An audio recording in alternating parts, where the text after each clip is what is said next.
অফিসে ঢুকেই প্রধানকে বেরিয়ে যাওয়ার নির্দেশ। বাঁকুড়ার ইন্দপুরে দুপুরবেলায় হঠাৎই উত্তপ্ত হয়ে উঠল পঞ্চায়েত চত্বর। অভিযোগ, অফিসে বসে কাজ করার সময় তৃণমূলের প্রধানকে ঘিরে ধরে বিজেপি নেতারা। তারপরে শুরু হয় বচসা, হুমকি আর রাজনৈতিক সংঘাত। কিন্তু কেন এই পরিস্থিতি? সত্যিই কি প্রধানকে অফিস ছাড়তে বাধ্য করা হয়েছে, নাকি এর পিছনে রয়েছে দুর্নীতির বড় অভিযোগ? ইন্দপুরের এই ঘটনাকে ঘিরে এখন সরগরম গোটা রাজনৈতিক মহল।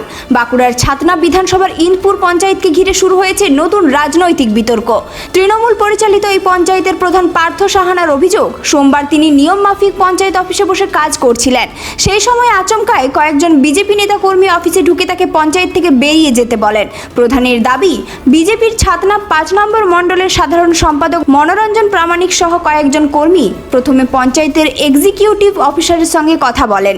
এরপর সরাসরি প্রধানের ঘরে গিয়ে তাকে আর কোনোদিন অফিসে না আসার হুমকি দেওয়া হয় বলেও অভিযোগ। পরিস্থিতি উত্তপ্ত হয়ে উঠতেই তিনি অফিস ছেড়ে বাড়ি ফিরে যান। ঘটনার কথা বিডিও এবং থানাকেও জানানো হয়েছে বলে দাবি পার্থ সাহানার। তবে সমস্ত অভিযোগ অস্বীকার করেছে বিজেপি নেতা মনোরঞ্জন প্রামাণিকের দাবি, তারা শুধুমাত্র পঞ্চায়েতের বিভিন্ন দুর্নীতির অভিযোগ নিয়ে খোঁজখবর নিতে গিয়েছিলেন। তাদের বিরুদ্ধে আনা অভিযোগ সম্পূর্ণ মিথ্যে এবং রাজনৈতিক উদ্দেশ্য প্রণোদিত বলেই দাবি বিজেপির।